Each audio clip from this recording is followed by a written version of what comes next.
We are less than 3 weeks from Giants pitchers and catchers reporting to Scottsdale, and the franchise still has two major problems on its hands. Welcome into another edition of the Kerry Crowley Show, talking all things Giants baseball, back after a week-long hiatus, and here to discuss what was an incredibly boring week of Giants baseball and why that's a problem for the organization. So let's talk about this. It's Friday, January 26th, and at the outset of the offseason, you heard Giants President of Baseball Operations, Farhan Zaidi, say that missing the playoffs in back-to-back seasons was unacceptable for the organization. He said it on MLB Network at the general manager meetings, and I think that every Giants fan understood that, yes, while Farhan had been given the 3-year extension and while Bob Melvin was the new Giants manager, the pressure should be ratcheted up on the front office to make big, bold, and aggressive moves this offseason and to really reflect on the philosophy of the last 5 years. Think about where things went wrong, particularly in 2022 and at the end of the 2023 season, and think about what could be corrected moving forward. And so problem number one, in my opinion, is at this date, January 26th, we cannot say definitively that the San Francisco Giants in 2024 will be better than they were in either of the last two seasons. That's a huge problem in my book. And yes, there are still free agents out there, Blake Snell, Matt Chapman, Cody Bellinger, who could all make the Giants better. But I think that at this point in the offseason, it's a reasonable expectation for Giants fans to believe that the front office would have gotten deals done by now, would have acted with a little bit more urgency, and would have ensured that there isn't so much uncertainty headed into a season that's, quite frankly, very pivotal for an organization because, let's be honest, the last two seasons, so many Giants fans have become, I don't want to say disconnected, but maybe I do want to say disconnected from the franchise because it's put forth a relatively boring product. I did an entire episode in September about how the Giants are built. This franchise is built since 1958, coming to San Francisco from the Polo Grounds on stars. You had Willie Mays, Willie McCovey, Orlando Cepeda, Juan Marichal, going through to Will Clark, Barry Bonds, Tim Lincecum, Buster Posey, Madison Bumgarner. Star power reigns supreme in San Francisco. And for the last 2 years, the Giants have lacked star power. I believe that Logan Webb is an emerging star across Major League Baseball. I think that this season he'll continue to prove it. But you need everyday position players who take the field 150 times a season to really be your everyday anchors for a franchise. And so the Giants are hopeful that free agent signee Jung-Hoo Lee can be one of those players. I think they're hopeful that some of the homegrown prospects that they've got coming through the system in Patrick Bailey and Marco Luciano and Casey Schmidt and Tyler Fitzgerald, Luis Matos can be the players who fans look to and depend on a consistent basis. But after missing the playoffs in each of the last two seasons, you would have thought that the Giants would have definitively made their roster better by now. And the additions this offseason suggest to me that we're looking more like we're looking at the Giants more like a 500 team than a team that should be competing for a wild card berth. And no, I don't think it's a reasonable expectation to say that this team should be challenging the Dodgers at the top of the National League West after the Dodgers signed Ohtani, Yamamoto, Teoscar Hernandez, traded for Tyler Glasnow. I mean, the list goes on. It's incredible what the Dodgers have done. The Giants are not in the same class. We know that. But the Giants should be challenging a team like the Arizona Diamondbacks that made it to the World Series last year, who, by the way, have had a better offseason than the San Francisco Giants and, in my opinion, have a better emerging homegrown core. They should have a better year than the San Diego Padres. But right now, if you look at the Padres roster, and there are significant holes on that roster, I don't know that I can definitively say that the Giants are better because the additions this offseason, Jung-Hoo Lee, who I really like. I think he'll solidify center field. I think he'll solidify the leadoff spot, but there's still a lot of uncertainty there. Robbie Ray, guy won't pick up a baseball until, the opening day happens, and then you won't see him in the Giants rotation until after the All-Star break. Alex Cobb, coming off of hip surgery, he's not someone who the Giants signed this offseason. He's now being looked at as like an early to mid-year acquisition because he's coming off this injury, and he was someone who the Giants had available to them last season when they underperformed. And so Jordan Hicks, he's a big free agent pickup, 4 years, $44 million, but the Giants want to try him out as a starter, and while I like the idea, and I think that, hey, give him the opportunity to start. He's got 101, 102 with sync. You always want to see how that plays over 4 or 5 innings instead of just 1 to 2 innings. It's still a big gamble. And so Problem number one is the fact that I don't think that at this point in time, we can say that the Giants are definitively better than they were last year or the year before. And problem number two, I really would have believed that if Farhan Zaidi felt that it was a big issue that the Giants missed the playoffs in 2022 and 2023, that the Giants would have leaned into a little bit more certainty. And I think that they started the offseason by doing that in hiring manager Bob Melvin, who I think gives you, someone who's a steady leadership figure for the organization, someone who I think will be an improvement over Gabe Kapler because of the reputation that he's developed among players, because he's got this 2+ decade track record as a major league manager. I just think that he is the type of person who can provide that anchor for the clubhouse and can be someone who could be the conduit between the front office and the players. And so I felt like that was a good step forward for the Giants, but I would have liked to have seen more certainty in the offseason transactions that the Giants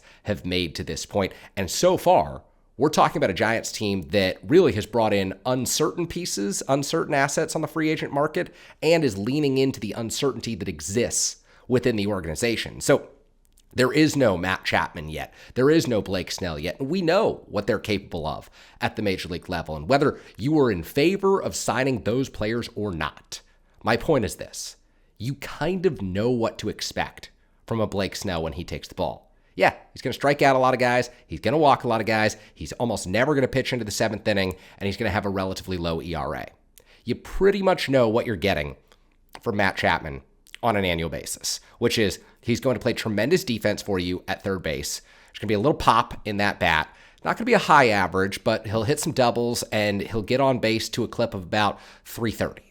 Okay, because of their major league track records, you know what you're getting in those free agents who are still available. And I think that many of the free agents who've signed so far, you know what you're getting. And yes, free agents are flawed. There's a reason that they've hit the open market, and there's a reason oftentimes that a lot of teams don't want to re-sign the players, and sometimes it has nothing to do with money. Sometimes they're just wary of paying players who are in their early to mid-30s premium sums to come and be outside of their prime. I get that. But what the Giants have done this offseason with their free agent acquisitions, and again, I'm big on Jung-Hoo Lee, the projections, the Steamer projections, Fangraphs, they think that Jung-Hoo Lee is going to have a great season, but he's uncertain. You don't know what he will look like at the major league level. You don't know how that swing is going to transition from the KBO to Major League Baseball. And the Giants have some pretty good certainty with the bet that they made. I think $113 million, 6 years. It's a massive commitment. But still, it's the biggest free agent acquisition, and there's a ton of uncertainty in that. And then you look at their other acquisitions so far this offseason. We don't know what Robbie Ray is going to look like coming back from Tommy John surgery. Is he going to be the pitcher who was the American League Cy Young candidate, or Cy Young winner, I should say, back in 2021? Or is he going to be the pitcher who, walked a lot of guys with the Arizona Diamondbacks, struggled to pitch deep into ball games, and is somewhat similar to Blake Snell, just doesn't consistently post the same ERA numbers that Blake Snell has throughout his career? I think that that's an open question. Jordan Hicks, is he going to be a starter or a reliever? It's a $44 million gamble, and you don't really know what you're getting there. And outside of that, the Giants are leaning into the uncertainty in other areas of their roster. And I say that this is a problem, fully acknowledging that I could look like a fool by July or August, because some of the players that they're betting on to have big seasons could have great years and could become, the foundation of the next great homegrown core for the San Francisco Giants. It seems as if Marco Luciano is going to have that opening day shortstop job, because there's not anyone else out there who projects as being better than Luciano. And I'd like to see the Giants sign someone to push him, maybe a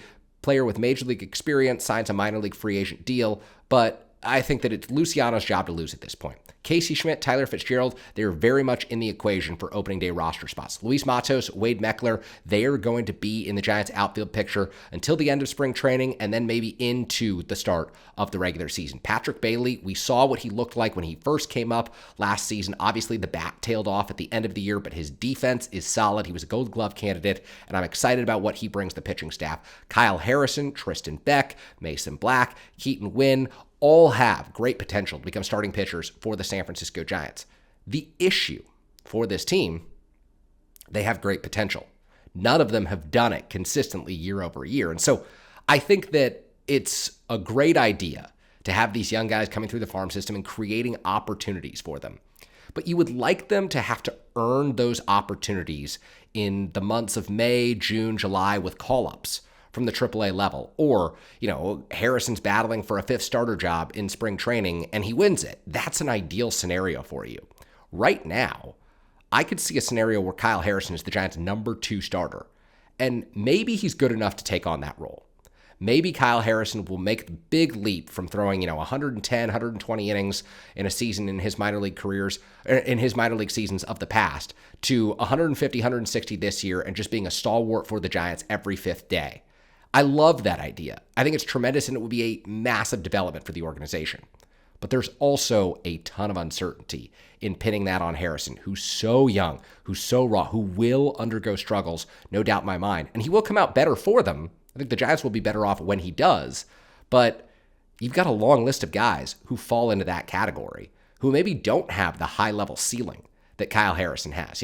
Mason Black, Hayden Birdsong, Carson Wisenhunt, they'll all be factoring into the equation this year for the Giants starting rotation because right now the Giants simply don't have enough pitchers to take down innings. Their rotation is just completely uncertain right now. Their lineup, can we definitively say that it's better than the lineup at the end of the 2023 season? I don't think so. And that's a problem because it's not just a results-based business. So much of this is a results-based business. So much of this is, can you get to 90? Can you get to 95 wins? Can you get deep in the playoffs? Can you win a World Series? But at the end of the day, baseball is also an entertainment business. And that's one of the reasons that Giants fans have become disengaged with the franchise or skeptical of the people in front office positions, of the ownership group, of Greg Johnson and the group that is leading the franchise right now. Are they hungry to win? Are they determined to do everything in their power to put the best product on the field for this fan base? And I don't think we can definitively say yes. And that's a problem because it's January 26th. Pitchers and catchers report to spring training in less than 3 weeks. Giants fans are desperate for this team to be much better than it was in 2022 and 2023. And maybe the kids will pave that path. Maybe Marco Luciano, Casey Schmidt, Tyler Fitzgerald, Kyle Harrison, all these names that I've listed throughout this episode, maybe they will all pave the path forward.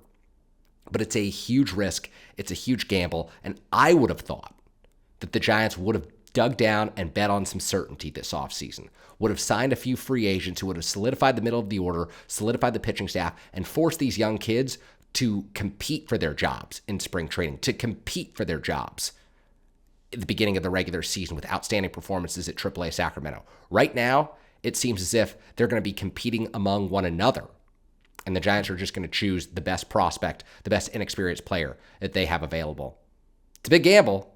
We'll see if it pays off. This has been another edition of the Kerry Crowley Show. I apologize to everyone for not uploading more consistently over the last few weeks.